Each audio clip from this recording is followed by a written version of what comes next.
Welcome everyone to today's ISTAT Learning Lab. In today's discussion, we'll be doing a deep dive on SAF, including the benefits of SAF in the pursuit of net zero by 2050, the required investment to scale up SAF adoption, as well as the potential opportunities and risks for SAF investors. My name is Jen Zhu. I'm based in Singapore with Alton Aviation Consultancy. The two speakers who are joining us today are Ben Chapman from ICF and Hoden Dot from Air Transport Action Group.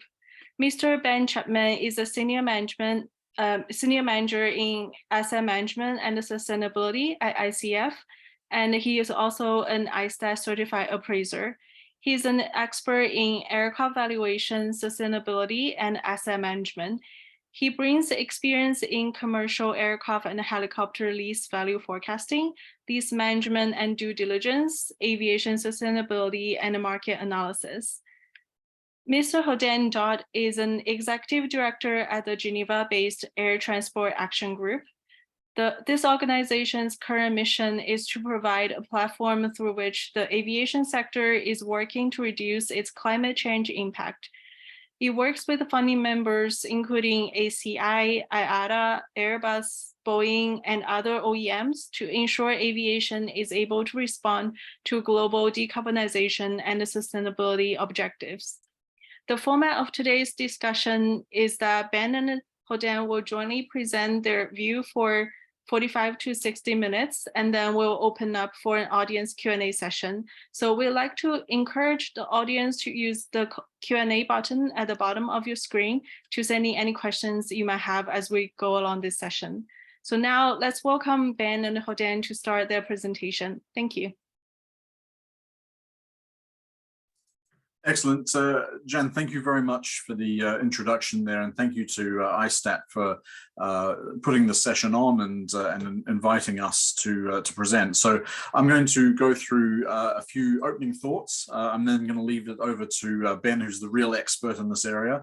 Come back at the end for a couple of thoughts before we open the discussion up to Q&A. So please start putting some questions in there. I'll hand all the really difficult ones over to Ben, and I'll take the nice easy ones.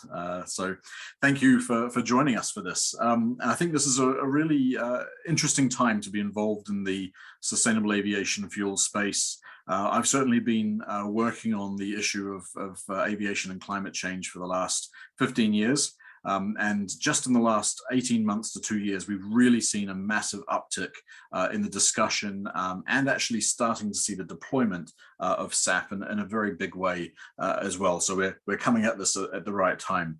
I was asked a few weeks ago to give a presentation looking at the 360 degrees of sustainable aviation fuel. So I've actually taken some of the slides from this presentation, and it's quite a nice way of looking at the challenge of SAF and the opportunities of SAF as well. So Ben, if we go to the next slide, I think throughout the next half an hour or so, we're going to look at how SAF plays a role in the net zero challenge and what net zero means for aviation, a look at the demand situation around sustainable aviation fuel, the supply situation as well, some of the questions around the technology and the deployment of different pathways to get to net zero, and particularly on SAF.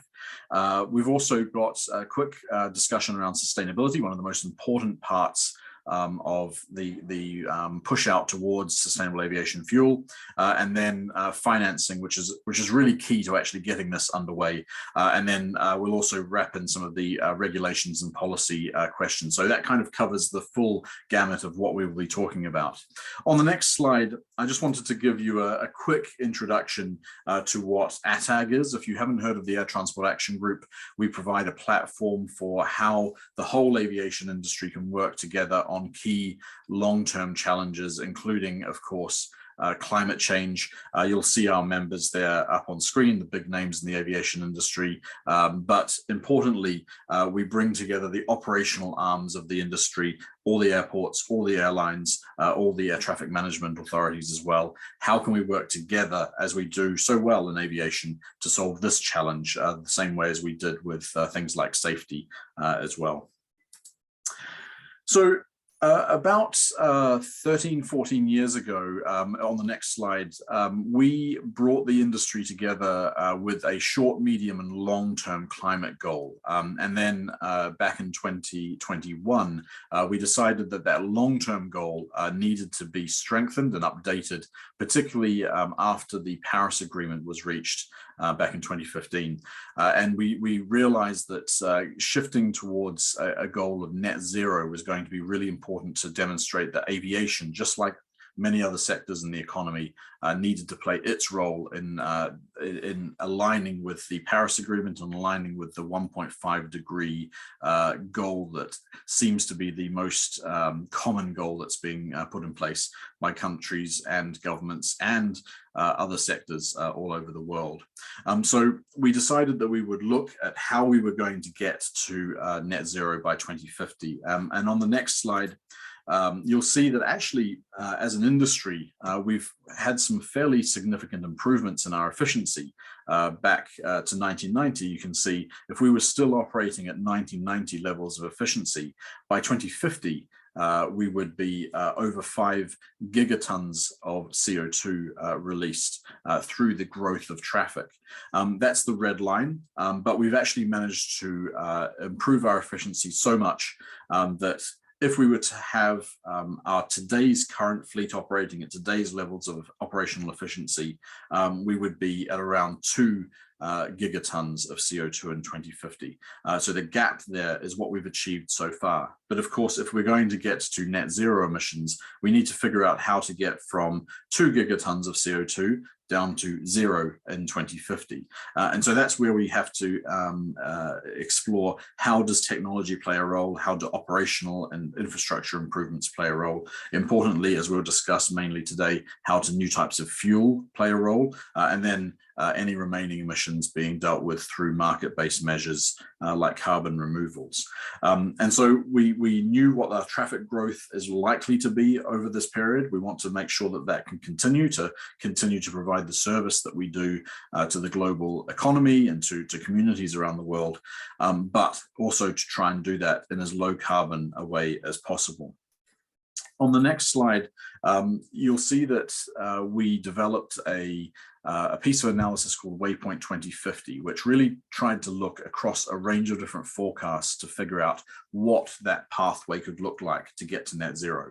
So traffic forecasting was one of those elements, but also where do we expect technology to shift over the next 25 to 30 years? What's going to happen in terms of operational improvements?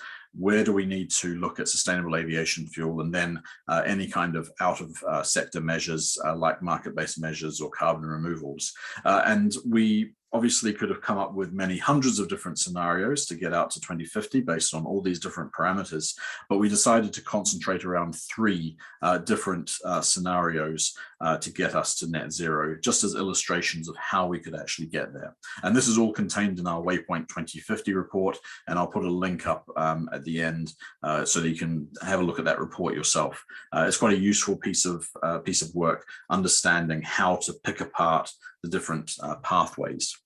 So on the next slide, just as an illustration, this is where we're looking at the technology pathway. So how is technology going to play a role in leading us towards net zero and looking at decarbonization of aviation? And this really just takes a very simple approach, looking at the different sizes of aircraft out in the market and when we might start to expect to see some aircraft with different types of propulsion systems coming on board.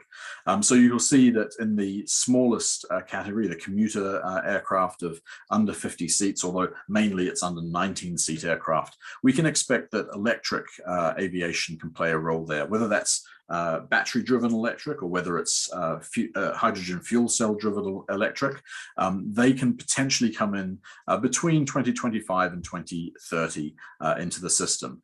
But as you'll see, that actually there's not a huge amount of opportunity for electric aviation in too many higher categories than that. And that's partially just because at the moment the batteries are too heavy, and it's going to be a bit of a problem to try and make sure that we can have electrically driven aircraft larger than those smaller models. Hydrogen, of course, is getting a lot of attention at the moment. There's some real benefits in shifting to hydrogen, including having zero emissions aircraft, as long as the hydrogen is green hydrogen. But there's some big challenges with that as well from a technology perspective. And what we see here is a fairly optimistic scenario is if we can shift to hydrogen, if the technology plays out, then potentially around 2035 or 2040, we might see some hydrogen powered aircraft coming in to the short haul market, the sort of A320, 737 size aircraft. Obviously, a lot of work to go into that. And so we'll have to wait and see how that develops. But for a majority of our CO2 emissions, about 75% of our CO2 emissions in the medium and the long haul categories of operation, we are going to have to rely on sustainable aviation fuel, certainly out until 2050. Even if we do get aircraft coming in towards 2040 or 2045 in that size that are hydrogen, majority of the fleet is still going to be liquid fuel based. And so SAF is going to really play the key role there. So on the next slide, you can see how these all play out. When we look at the different scenarios, and there are three just illustrative scenarios here, but I'll concentrate on scenario 3 and scenario 2. So scenario 3 is if we're able to push the technology, if we're able to get hydrogen and electric aircraft out as fast as possible and as widely as possible. By 2050, we might see around 35% of our CO2 reduction getting us down towards net zero coming from that new technology. But even if we do, then 54% of our CO2 reduction will still have to come from sustainable aviation fuels. And scenario 2 took us down the question is if we can't make these new technologies happen in time, what will we need from the SAF side? So you'll see that over 70% of the CO2 reduction comes from SAF in that sense. But whichever way you look at it across all of these scenarios, we are going to need a significant amount of sustainable aviation fuel out to 2050 in order to meet that net zero goal. So where are things at the moment on the demand side, at least? On the next slide, you can see that already there are a large number of airlines starting to make commitments. So at the moment, we've got about 45 airlines that have signed offtake agreements of over $40 billion for SAF that they're already having delivered or being delivered in the next few years.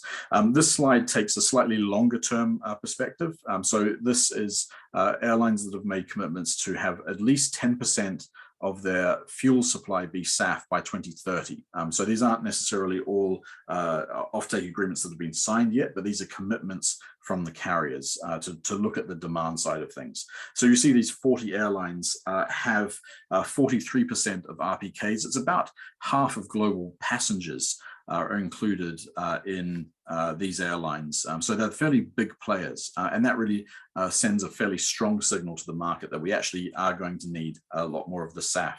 But on the next slide, you'll see that from a regulatory perspective as well, in 40 countries already, including, of course, the EU, there are already policy measures that are starting to be looked at or starting to be put in place that will mandate the use of sustainable aviation fuel in any kind of fuel uplift from those countries. There are different levels and different timeframes, and I'm going to come back a bit later on to talk about the global picture with regard to work that ICAO is doing in this matter. But this is starting to be an area where we're having to talk about a compliance scheme rather than just a voluntary scheme from the from the airline side of things. So we are going to see more and more of this come on over the coming years. So that's me just setting a bit of the scene. I'm going to hand it over now to Ben to go through some of the more technical details of what's happening at the moment, and then I'll come back at the end. Yeah, thanks, Haldane. So I'm Ben Chapman. I'm a director at ICF in London, the Aviation Travel and Tourism team. We're going to go through a couple of different elements of SAF, but before I do, I'll just give a little bit of an introduction of why we do a lot of work in SAF, and it actually gives a little bit of background as to some of the recommendations we'll make later on as well. But ICF isn't just an aviation consultancy. We have around 9,000 people globally, and there's a large focus on energy, public sector, sustainability. And I'm working on SAF, really. I've got these highlighted here because our work in SAF is largely about combining the expertise across these different sectors. Us in aviation, understanding the needs of the industry, working with our specialist teams in energy and biofuels, as well as those in public sector and policy evaluation work. The aviation team itself cuts across the entire aviation landscape, working across operations, strategy, financial analysis, but of course, and digital modernization, but of course, focusing on sustainability. Within the sustainability team, we do a lot of work on SAF across the market by combining some of the expertise from within the aviation team and the policy team for market insights, helping different clients with road mapping, strategy, market analysis, policy evaluation, but also with the engineering side. So making sure we can understand or work with clients to help them work through offtake agreements, production due diligence, feedstock assessments, and even some engineering support from some teams.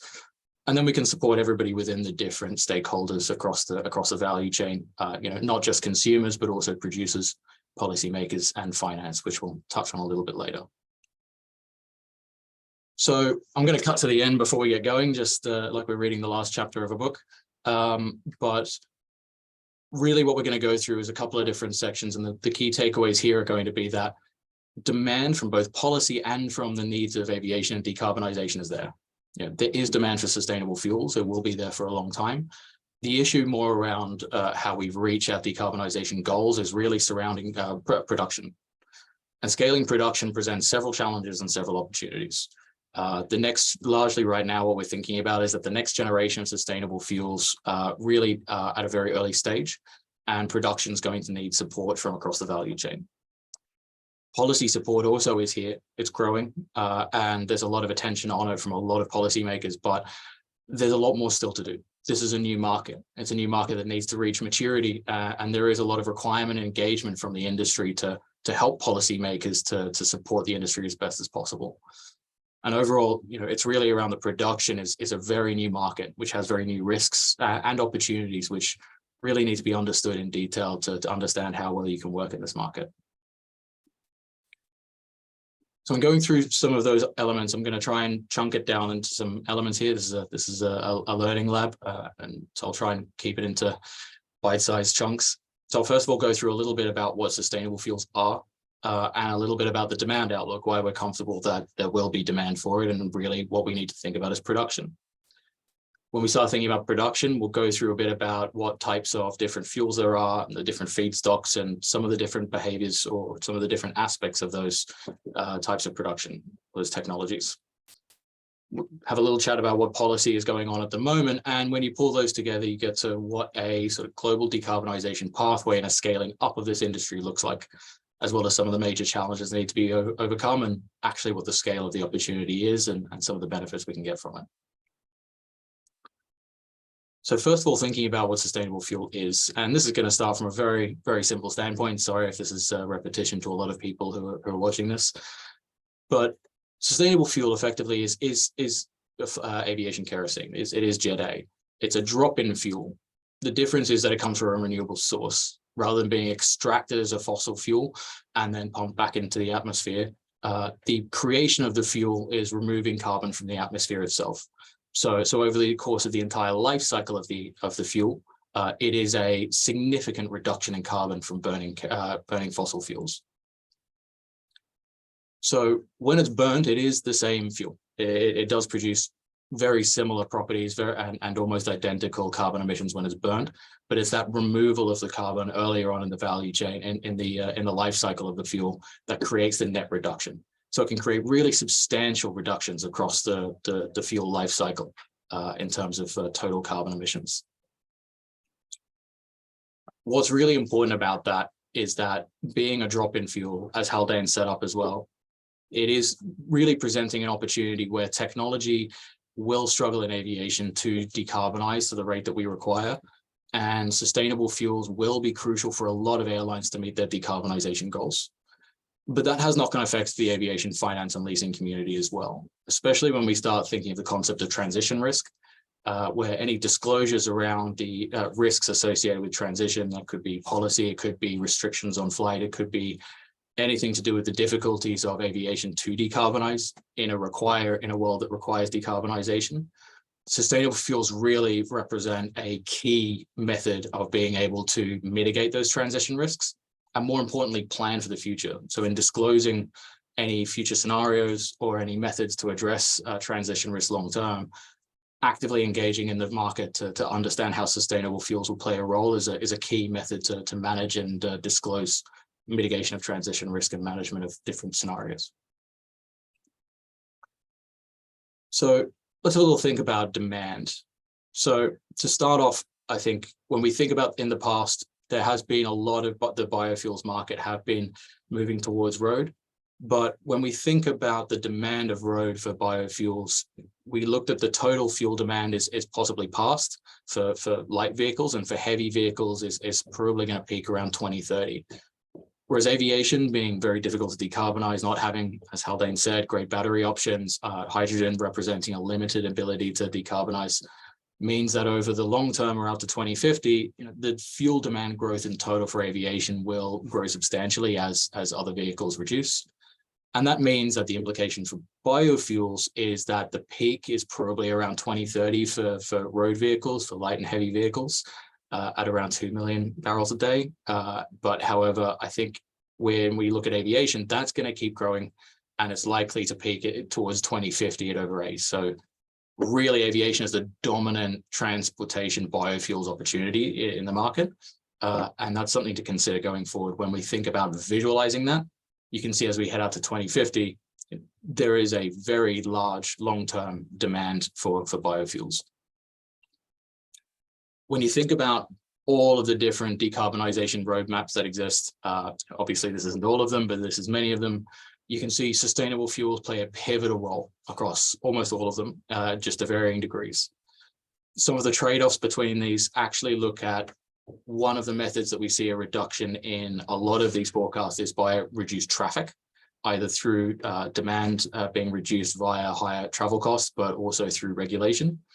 And increasing SAF use across all of these forecasts is typically correlated pretty closely with less demand restriction, less of a traffic restriction. So when you think about it that way, sustainable fuels are effectively a way of mitigating the requirement to reduce traffic, or some people say the heavier use and investment of sustainable fuels really gives a license to keep the industry growing. It's a key enabler for aviation to continue to grow in an industry or in a global economy that requires decarbonization. So when we think about Haldane's different forecast scenarios within ISTAT Waypoint 2050, if we think about the scenario 3, the aspirational aggressive technology, that's the most conservative outlook of those scenarios in terms of the volume of fuel required. And that's where we look at 33 megatons a year being required out to 2050. To put in perspective what 33 megatons looks like, the total SAF demand right now is outstripping supply dramatically. Production cannot keep up with what demand is now for the market. Every drop of sustainable fuel being produced is being sold. And in 2022, it's estimated that was around 0.24 megatons. So when we think about going out to 2050, so 28, 27 years into the future, a requirement to grow to over 330 megatons, that's a really substantial demand scaling up. We see that the demand is there. The issue right now, with demand outstripping supply now, and with such a large growth in demand, the challenge more than anything else is actually being able to produce that fuel. And so that's what we'll start talking about for a little bit now, is about the technologies and about how they can scale up. So when we start thinking about methods of production, what we're normally talking about is 4 main technologies. There are actually 9 different ASTM pathways to produce sustainable aviation fuel, with many more in process to be approved over the long term. But usually we're talking about 4 different methods here. One is co-processing, producing sustainable fuel within existing refinery methods, so really alongside fossil fuels. The standalone facilities that most of us will be talking about are HEFA, alcohol to jet, which I'll refer to as ATJ, and Fischer-Tropsch, which is FT. Now, each of these, fundamentally looking at those last three there, really come with different technologies, different feedstocks, and they come with different trade-offs. If we think about all of them in the context of what their priorities are and what the opportunities they present to the industry and to individual organizations are, first of all, yes, they all provide a sustainability benefit, some to varying degrees than others, but they all provide a significant decarbonization opportunity. Some of the trade-offs then start to get a little bit more fine when you think about what are the technology risks associated with it and the challenges with scaling up that technology. What are the feedstock challenges? So how easily is that feedstock available, and what is the risk associated with price variability of those feedstocks? And then when you pull these together, you start to think about the economic viability in terms of thinking about the capex required to produce a facility, and also to continue buying the feedstocks or acquiring the feedstocks. When we weigh those off against each other, you can have a kind of visualization here. This is obviously not a scientific scale. When we have HEFA in that upper left-hand corner, what HEFA is very closely aligned with feedstocks associated with, which have correlations with energy prices, with commodity prices. They typically are much lower capital costs, hence the smaller circle with the lower capex, and the technology is readily available relatively. You can produce a relatively large facility using a lot of pre-existing oil and gas infrastructure. It's really driven by what the type of feedstock is and the processes to produce that fuel. As we start to head down towards these others, we have alcohol-to-jet and Fischer-Tropsch, both which come with a much wider availability of feedstock. Feedstocks that are not connected in terms of price to energy and commodity prices, widely available, very cheap. The trade-off that comes with those, though, is the technical risk. They may be pre-existing technologies. A lot of these have been around for decades. However, using them at a commercial scale with the feedstocks that we're talking about here, this is where we start to get into challenges where they are very new technologies and yet to be proven at mass scale. Right down the end there, you have power to liquids as well, which is where we are looking at using green hydrogen to produce, green energy to produce green hydrogen and carbon capture to produce a fuel, coming with very high capex, but obviously when you're talking about it simply being wind or sunlight and carbon, very plentiful feedstocks, just with a technology yet to be commercialized at scale. So let's have a little think about those feedstocks. The feedstocks are really quite fundamental to what creates these fuels and the properties they end up having. HEFA down the left-hand side, again, this one with the lower technology risk and the lower capex, but a higher risk of feedstocks. You can see we're talking about a lot of oils, used cooking oils, tallow, and palm fatty acids, corn oil. So readily already available oils. And you can see that they produce, again, very, very low carbon compared to that conventional aviation fuel benchmark. When we go to Fischer-Tropsch and alcohol-to-jet, there are quite a few that have common feedstocks, and we're starting to talk about more waste products that are more widely available. So agricultural residues, forestry residues, municipal solid waste, as well as when we start to talk about e-fuels, using power to liquids as a method of creating a feedstock for Fischer-Tropsch. And with these, that's where you start to see we've got a much wider availability. There's a defined amount of used cooking oil that can be gathered. There's a nearly infinite supply of waste that human beings are producing. Of course, there are limitations to that as well, but you can see how the feedstocks are wildly different, and therefore the requirements to process those feedstocks mean that you get very different properties of how the fuel is produced. So let's think about this in terms of technology generations. If we think about that first generation feedstock, so the edible biomass, again, talking about those oils, typically talking about a HEFA process. This is very mature technology, but there is a high feedstock competition and cost, low availability, very low capital cost, but inherently it's not scalable. It's what a lot of production is today, but it's very difficult to get that to the mass scale required as we move up to the larger volumes of production. As we head into the second generation feedstocks, this is where we start to think about the residues, the wastes, the wood crops and the oil seeds. And this is where we use a little bit more heading into the alcohol to jet and the Fischer-Tropsch. and we get lower technology readiness levels, but much more abundant feedstocks, much lower cost feedstocks, inherently a much more scalable type of production. And then we head down to that third and fourth generation feedstocks. We're talking power to liquid, but also maybe creating feedstocks from genetically modified organisms or microalgae and much more advanced ways of creating the feedstocks to go through that technology processes. Again, very scalable, but right now at a technology readiness level that simply isn't necessarily commercializable. A lot of these have been proving in testing and in practice, just not yet at the commercial scale required by the industry. When we think about how airlines are purchasing these different fuels, we see that there is a portfolio approach, sometimes being driven by local regulations requiring a minimum amount or maximum amount of a certain technology to minimize any competition of feedstocks with food sources or other methods. But also simply that there are multiple feedstocks out there. There are multiple production methods out there. Some have I wouldn't say shelf life, but some have a very obvious ceiling on how much can be produced and how much will be available. But others are also going to take a long time to enter into the market. So it's not about just choosing a single technology, about a single feedstock, about a single method of production or a single producer. It's about creating a portfolio approach to acquire the fuels required long term. So,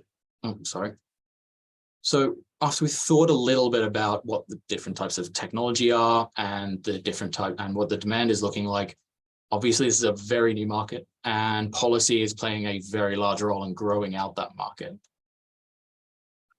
So regulation can be broken down into a couple of different, again, this is a little bit of an oversimplification, but within the US, we have more incentive-based policies, which are really geared around providing production incentives through multiple different methods, coupled with sort of an increase in carbon cost as well, to help incentivize producers to reduce their costs and get into the market.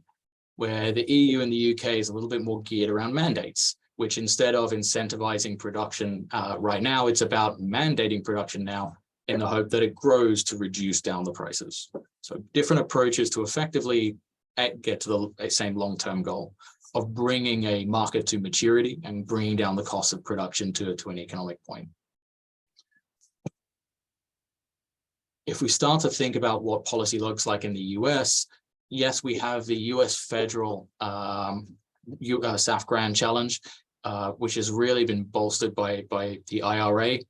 The IRA has been bringing in supports tied to SAF carbon intensities to incentivize the production or to bring down the cost of the effective cost of production based on the carbon intensity of the fuel being produced. So it's actively incentivizing low carbon fuels to be produced and helping them get into the market.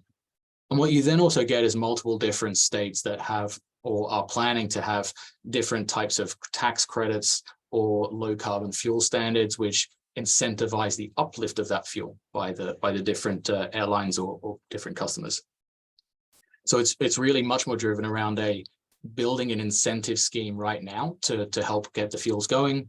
And when you think about what that does in practice is that you have incentives to bring down the cost of production, to create a SAF price, but at the same time partner it with a carbon price to bring up the fossil fuel price and just narrow down that delta of what SAF would be in terms of the difference between SAF and fossil fuel.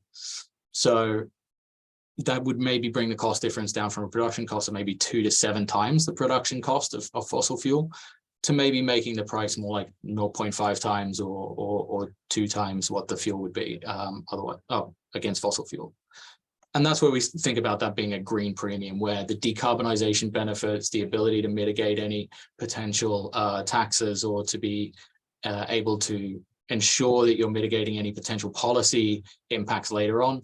You know, that's an increased cost margin that's often associated with these fuels because they're bringing you benefit more than just being burnt in the tank.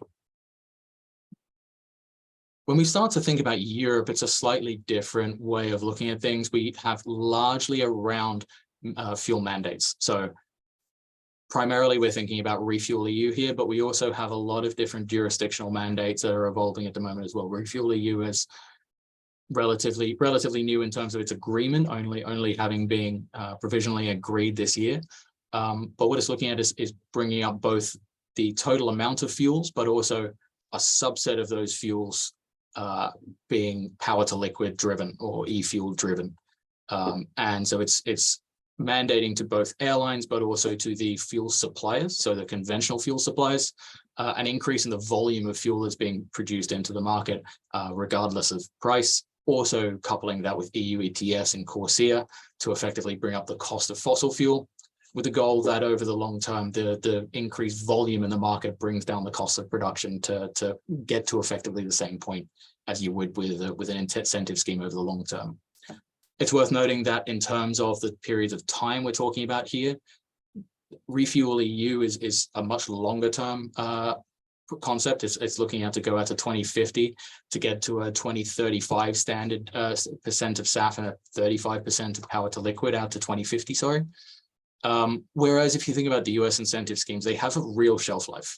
We have very aggressive, very beneficial incentive schemes going out for the next few years. But past 2027, especially when you think about potential changes in administration, then there's a little bit of uncertainty about how well it will be continued. And again, Refuel EU, while it might have a long-term aspiration, it's still relatively new. So the policy landscape really is evolving. There's obviously a lot of incentives or incentivization coming from a lot of policymakers, but it's still under development. It's still being built, and there's still a way to go to make sure that it's really put in place to make this into a mature market from what it is today. So if we put those three things together, the demand outlook, methods of production, and the different policy landscapes, we can start to put together what a pathway of decarbonization looks like for all of these different fuels and demand. So in the coming decade, HEFA right now makes up the vast majority of production. And what we are seeing is that towards the later part of this decade, that used cooking oil and tallow is very likely to start reaching capacity. We do have a limitation on the volume of used cooking oil and tallow that exists. There are lots of other different feedstocks that are available. So HEFA will come under pressure, and that means we need to transition over the next decade or so into a different technology fuel. So we stack up what the feedstock availability is and the technological maturity looks like for these different fuels. You can start to look at a timeline to grow out what the transition will look like.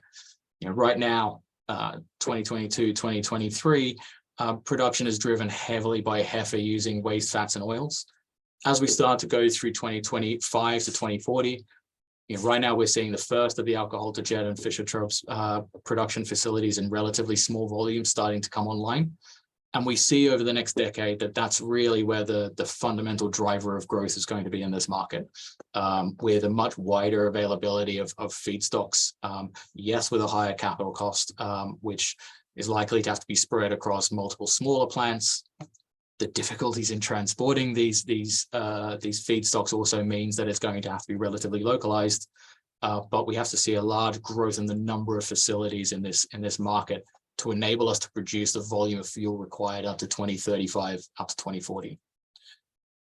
What we see, though, is that as we start to hit 2035 to 2050, with the growth in the availability of green energy, with the ideally the drop in costs of production associated with green hydrogen, as well as the drop in cost of carbon capture, as we start to reach a natural limit of the amount of alcohol to jet and Fischer-Tropsch or the ability to use agricultural and municipal waste feedstocks, as that starts to hit a natural ceiling, we should start to see the acceleration of power to liquids and other advanced methods to take up that slack. So as we head into the 2040s out to 2050, that's when we start to see the majority of the production coming from renewable sources, from power to liquid, ideally. So to get to that, though, we have some issues and opportunities. Obviously, there is a huge amount of growth that's likely to grow out of this market. The demand is there. This is definitely the right technology readiness level and the right availability of feedstocks to meet that demand. But those second generation feedstocks for that 2025 to 2040 area, they do have some issues that need to be overcome.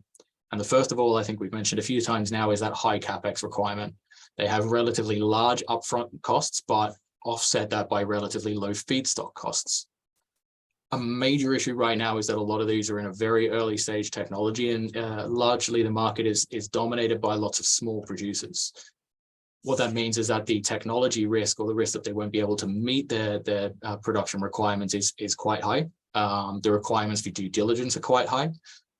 And there's really a lot of systems required to help make sure that this risk can be spread and this risk can be understood. And that's where policy risk was also an element here as well, that yes, there is a push towards policy, but it's still new, still relatively uncertain and evolving, and we have a lot of differences across the different regions. But this sounds like a lot of problems, but what it really comes down to more is a requirement of the industry to collaborate to solve these issues. And we have producers, airlines, airports, financiers, policymakers, each have specific roles to play to share the risk, to understand and to share information, and to make sure that it's well known how to address these risks and how to make sure that there is sufficient funding and sufficient growth facilitated in the next few years to lay the groundwork for the growth required in the industry over the next decade to meet the decarbonization demands of the industry. When you think about what the scale of that opportunity is, though, it is substantial. We're talking about out to 2050 having to build 5,000 to 7,000 production facilities. This is creating not just new fuels to help decarbonize, but that's also creating energy independence, energy security, and resilience. So not just transition risk. We're talking potentially also some physical climate risk mitigation. There's also creating opportunities in countries where 90% of the current oil production is in 22 countries. We mentioned a few times, a lot of this is a requirement is that it's very regionalized. A lot of these feedstocks are available in almost every single country. In fact, almost any country and jurisdiction you look at probably has a suitable feedstock for creating their own production. This is a real decentralization of energy production as an opportunity. We're also talking about a substantial investment opportunity of somewhere between 1 to 1.45 trillion US dollars. On an annualized basis, that's about 6% of the CapEx associated with fossil oil and gas investment. It does, from a financing perspective as well, it addresses transition risk for an aircraft portfolio. It addresses Scope 3 emissions reductions for finance and leasing, as well as this is a very suitable option for sustainable finance opportunities. In fact, we'll come back to that, but we have also already seen some green bonds from relatively early heifer producers or large-scale heifer producers. On the other hand, this is also a societal benefit. We're talking about creating up to 14 million jobs, with 90% of them across a wide supply chain. This supports the collection of feedstocks, construction of facilities. We're talking about very large-scale investments in very decentralized areas. And this helps to support for a just transition from fossil fuels and clean energy and creating new jobs. A good example is the growth or some of the investments we've seen in Teesside and other areas of the north of England to create new either municipal solid waste processing plants or power to liquid plants in areas that historically had struggled with a decentralizing or a re-centralizing of some economic activity. And so some items that we haven't addressed, and honestly, this is not exhaustive. I just wanted to highlight just how each and everything we've gone through so far can actually go into a really deep amount of detail, and we don't have time to address that in an hour. In fact, I think we've done some training sessions before that have been run over multiple sessions to address some of these issues. But just thinking about funding sources as well, we have seen green bonds being launched by Neste, a heifer producer, as well as seeing several funds being built up with multiple stakeholders across airlines, OEMs, investors, parts producers to start investing in early stage and production of SAF. Airbus and Qantas recently agreed a joint investment of 300 million in Australia to help increase their supply. Given that they're in Australia and not in some of the centralized markets, there's a requirement to build these decentralized supply for the localized demand. We can also see, as well as, Willis only announced a couple of days ago their plans to develop and produce a power to liquid plant in England. So there is also sort of direct investment or direct control from activity within the market to take opportunities within this space. And I wanted to also address some other sides. And again, this is probably a session entirely on its own with reporting considerations. You have SAF certificates, which allow the environmental benefits of fuel to be separated from the physical fuel. So, any jurisdictional issues with being able to actually get hold of the fuel means that an airline can still leverage the economic benefits, but that comes with a lot of requirements on standardization and reporting, which we don't have time to go into here.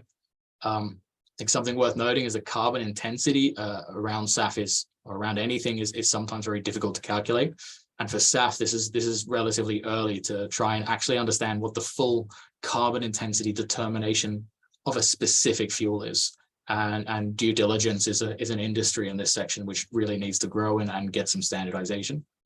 But also, if you're looking at roadmaps for decarbonization released by airlines and other organizations in aviation, SAF is a key requirement in a lot of these options.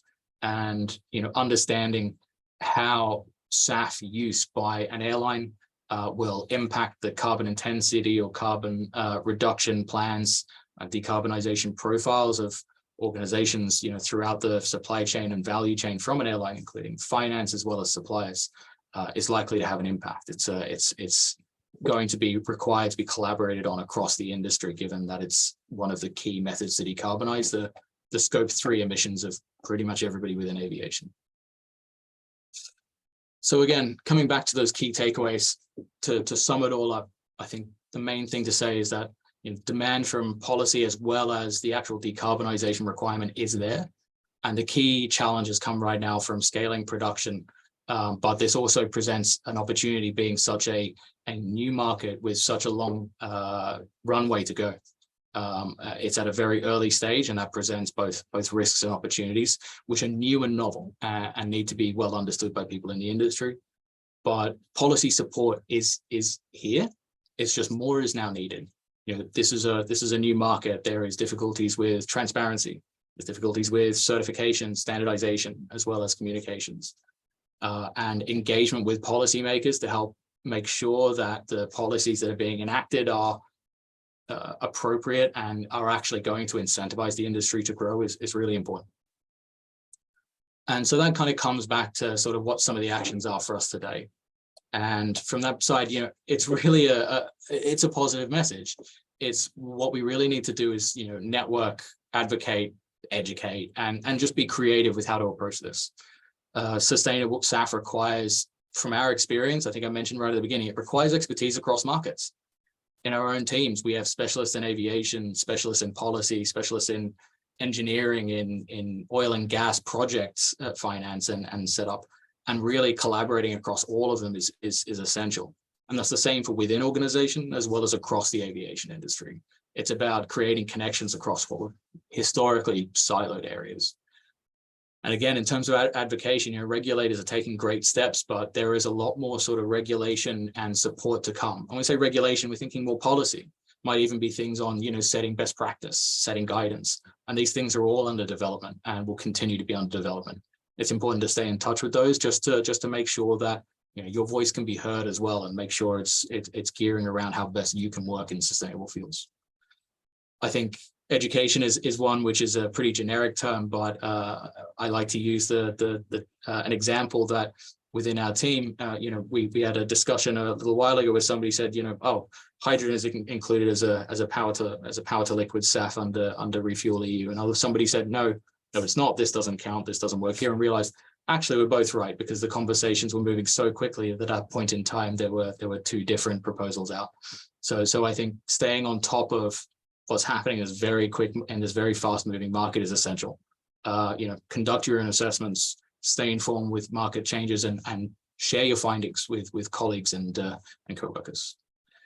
And then the last thing on this side before I hand back over to Haldane is also being creative. I think some of the challenges here are quite new to us, they're new to the industry. And I think, we have to take advantage of the fact that this is a new industry that's building fast, that's going to have a large amount of demand. sometimes requires new innovative solutions working with new stakeholders. And I think it's about being open to potentially new opportunities that are out there. So as I'm wrapping up on this side, I think that's a good opportunity to hand over to Haldane to go through some of ATAG's thoughts from here. Yeah, absolutely. Thanks, Ben, for that. And you mentioned, Ben, that it was sometimes really challenging to keep up with what's happening in this space. And that's certainly been our experience in the last 18 months or 2 years or so. It used to be that we were able to keep track of every single SAF flight that was taking place, every announcement. They're coming through so fast now that it's actually really challenging for us to keep up with what's happening in the market. It's a good sign because it says that this market is moving very quickly. But obviously, for those of us who've been involved in this for a long time, it's a bit of a challenge to sort of let go of some of these things, but we're going to need to. So Ben also mentioned the question of policy and advocacy. On the next slide, I've just put in something that we've talked about within the ATAG community quite a lot. Obviously, there is a policy that's being developed in various different markets around the world, the EU and the US probably leading the way to a certain extent, although taking quite divergent perspectives on that. We are seeing a few pockets of policy discussion in other parts of the world, but as most of you know, in aviation, we like to try and do things as much as possible at a global level, setting those global standards. And so this year is going to be crucial for that. ICAO is pulling together the Conference on Aviation Alternative Fuels, the third one, so it's called CAF3, at the end of November in Dubai. And in the lead up to that, they've been having a whole series of meetings. So there have been a series of regional seminars back in April and May. There was a stock taking just last week in Montreal. There's going to be a political meeting before the official CAF3 discussions. And all of this is leading up to hopefully coming up with some kind of global vision of how SAF can be deployed at a global level.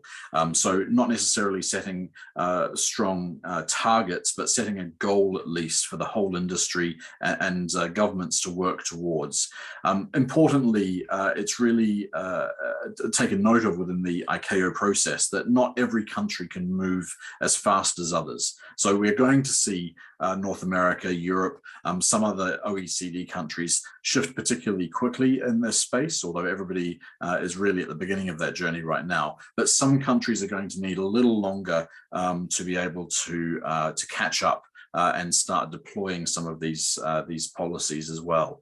And it's really important that we do that at a global level, because if we're going to shift the entire industry towards a decarbonized scenario, we're going to have SAF deployed in countries all across the world. So this is not just a developed world story, it's a developing world and emerging economy story as well. And how does that work from a financing perspective? It can't just be about private finance and institutional investors, but what role does blended finance, bringing in some of the multilateral development banks and donor finance from public sources as well, to really kickstart and de-risk the investment at an early stage before getting into institutional investors.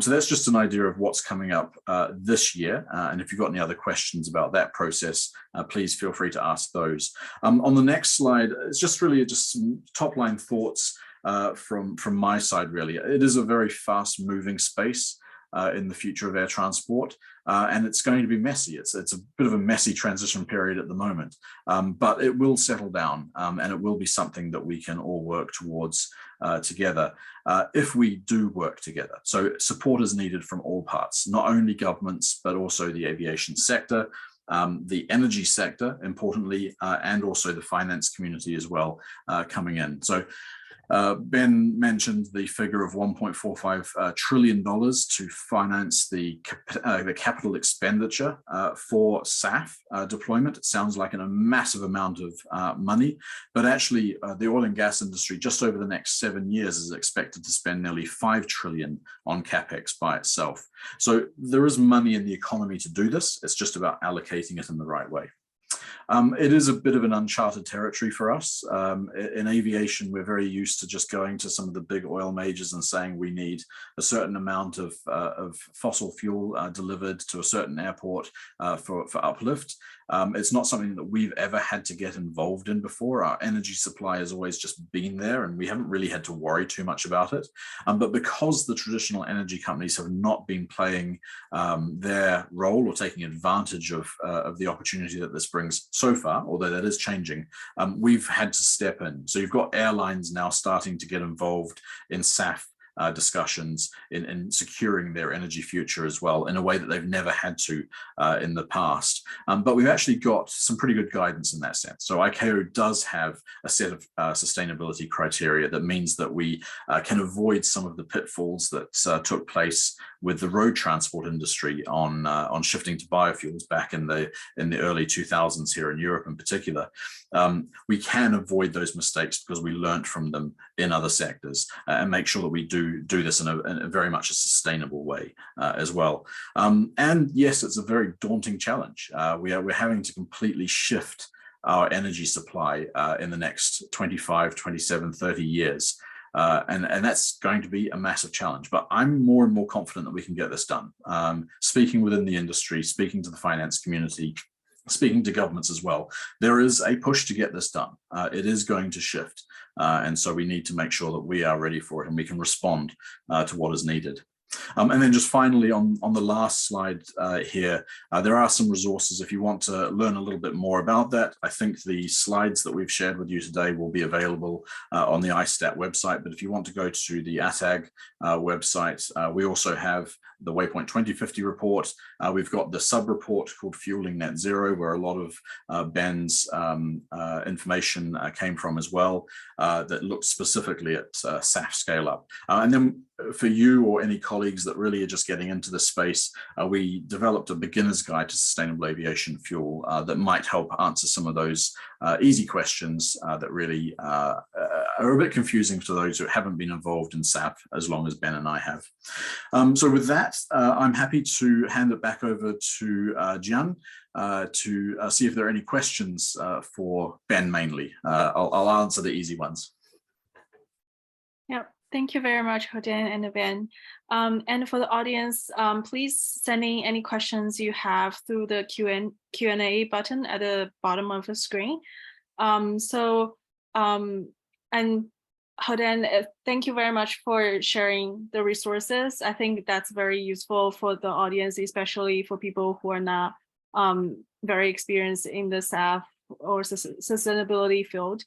And in addition to that, I guess, as you guys mentioned, this space is very quickly evolving. So is any sort of newsletters or any resources people can follow to sort of stay on top of everything, on top of all the changes and development in the industry?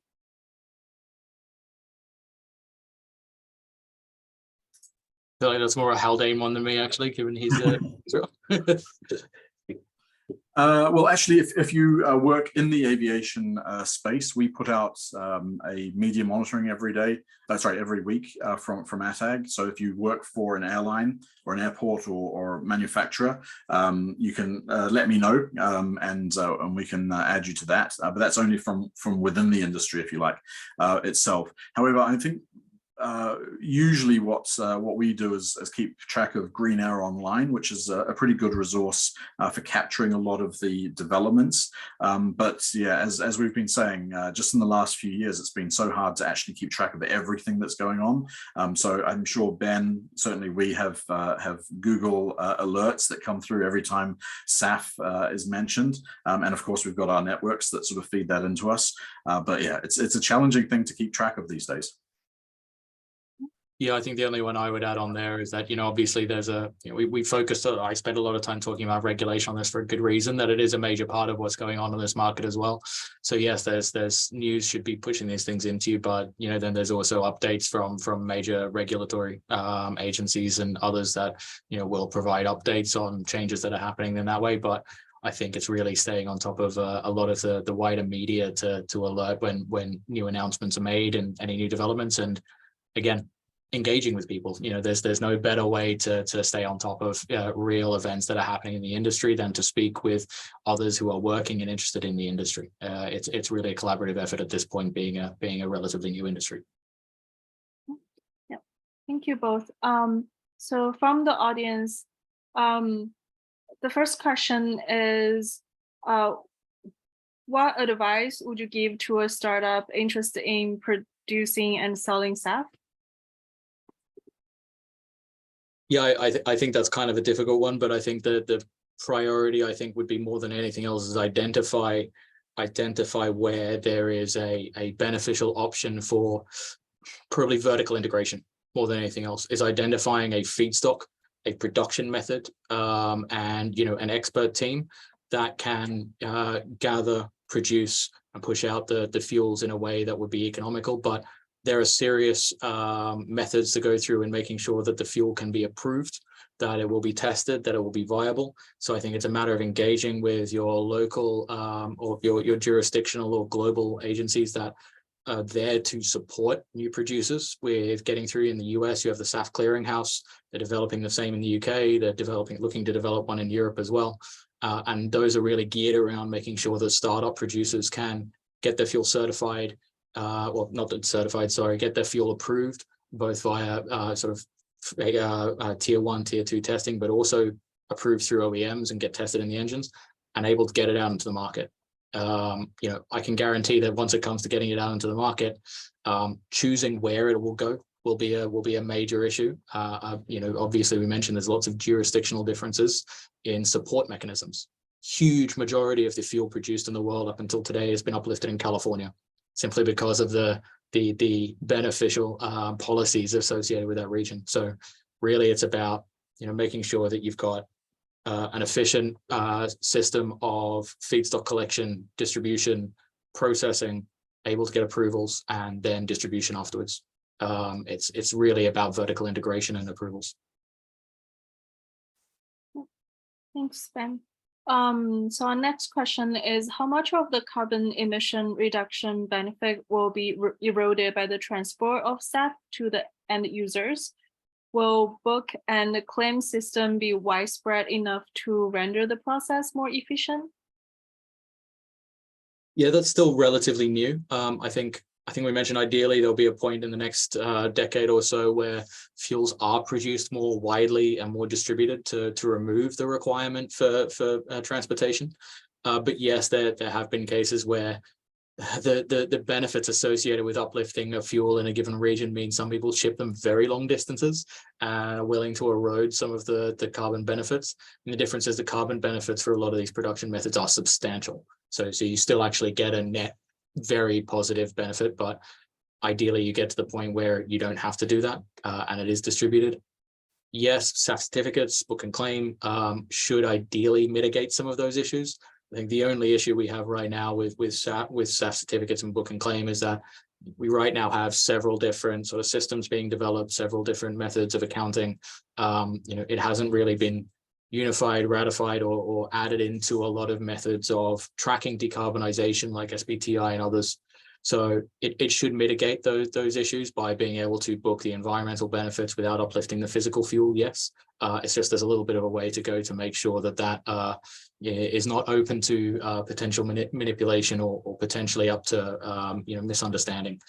Everybody wants to avoid the risk of being labeled as greenwashing these days, and there's just a bit of work to make sure that that's pretty foolproof.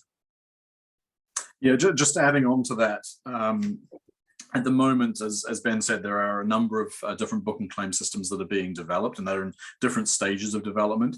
IATA actually has a process at the moment to try and bring them together to make sure that there is some level of standardization in the way that they report and the sort of back-end mechanics of those book and claim systems.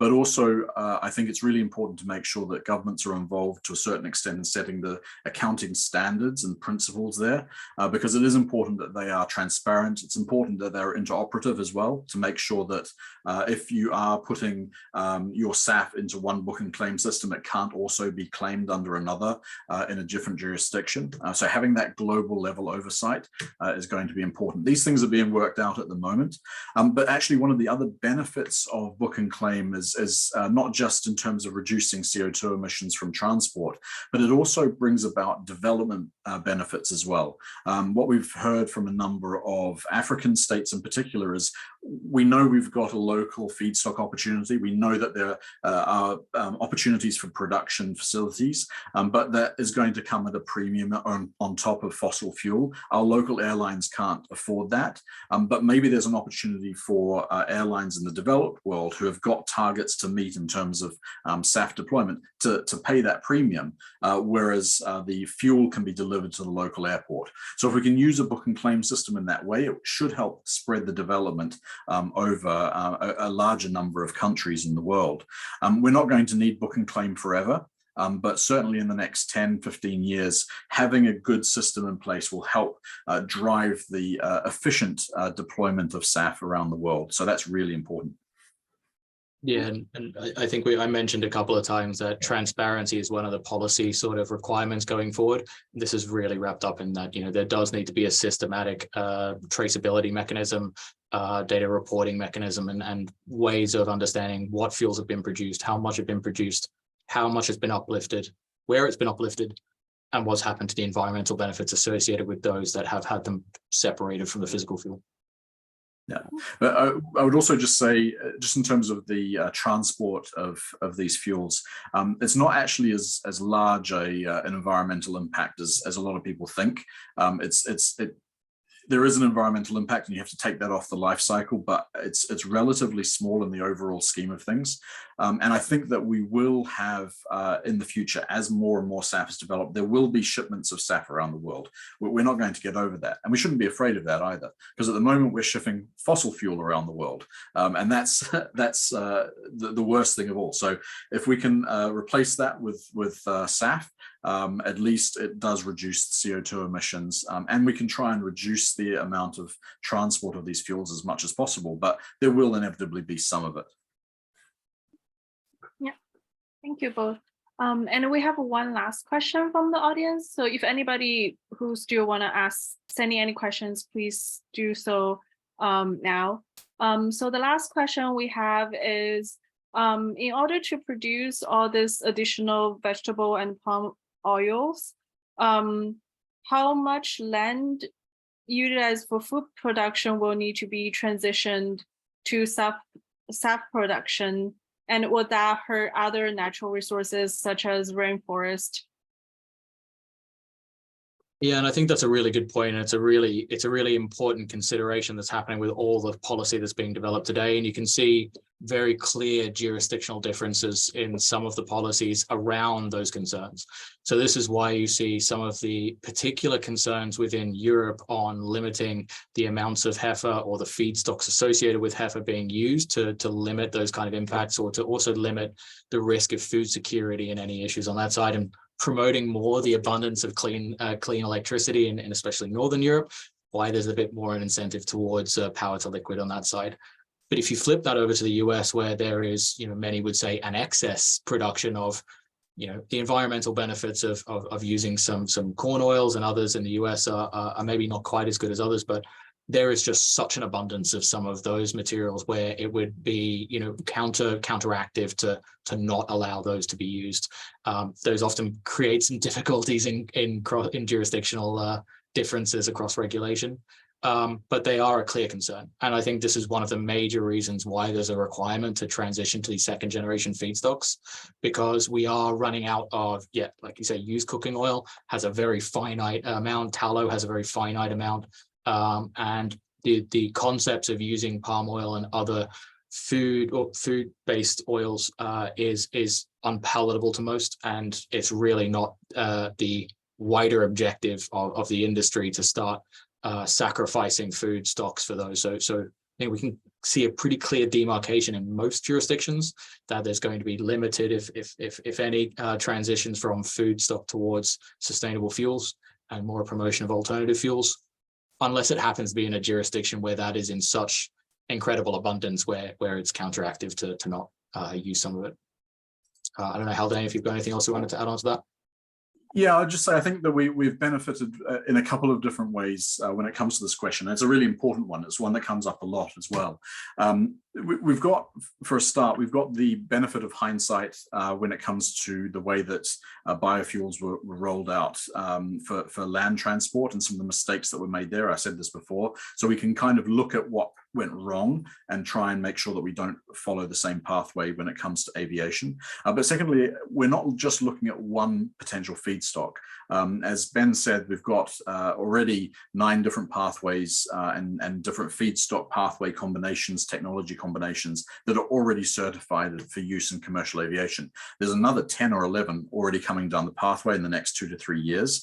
And so we're going to have a whole menu of different options when it comes to providing the same kind of SAF that we can use in our aircraft. That will be added to more and more as we go forward. And so we can look at the local opportunities that are sustainable and make sure that we are a boutique almost and picking various different options going forward. The other thing that will come up, and one of Ben's charts showed it quite nicely, is we don't expect heifer or used cooking oil and tallow to be a majority feedstock for us into the future. We know it's going to have a limited potential, although it will still be around for a while. We know that there are other opportunities that will come in and start playing a bigger role. This chart here in particular.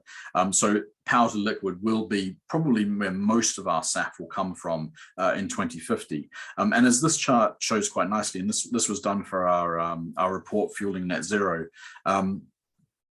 we didn't expect actually to see all that much power to liquid coming on stream before 2030, but already 4 airlines have signed power to liquid offtake agreements that start coming into effect, I think in 2025 even. So this is actually evolving a little faster than we even thought it was going to a year or so ago. We can expect to see this evolve over time, but I think certainly in all the conversations that we have within the industry with airlines, sustainability is top of mind whenever we think of any of these things. So I'm quite confident that the people are making the right decisions within the airline community and within the wider aviation industry ecosystem to make sure that we are going down it the right way. There will be missteps, I'm sure, but on the whole, I think we are in a good place when it comes to those sustainability requirements and avoiding some of the issues that we've seen in the past. Yeah, actually, I think that kind of follows on to one of the other questions that's just come in, which was based on current analysis, market information. Are we confident to meet the net zero target by 2050? And I think there's no way of saying that it's not a challenge. It definitely is. But I like to, we were talking about this earlier. I didn't include it just simply for brevity, but there was a great chart we had on how quickly solar and wind grew and how quickly the prices of it have come down. And we all know it, 20 years ago, having solar panels on your roof was considered a kind of luxury item, was probably something you do as a, for your own benefit, not necessarily investment. And now, in a lot of jurisdictions, it's many houses, if not most houses, that will happen, not to mention the wind. If we look at this kind of market in a similar perspective, right now we're at that very early stage where these things are expensive, they're hard, they're difficult to understand. But over the course of 28 years, that is longer than it's taken for photovoltaic cells to come down to a tiny fraction of what their cost was 20 years ago. So we really are looking at an opportunity going out over the next 25 to 30 years of this industry being able to scale and bring down costs in a way that enable it to meet these goals. And I think, as Haldane said, I think right now we're probably, if anything, we're getting more pleasantly surprised than worried we're not on target.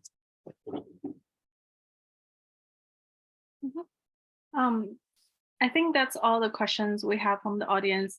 Thank you so much, Ben and Haldane, for the very interesting discussion today. And thanks to all the audience for joining us. Please know that this session is recorded, and this recording, as well as the presentation slides, will be published on ISTAT website within the next 24 hours. And we look forward to seeing you in our future ISTAT learning sessions. Thank you. Thanks, everybody. Thank you.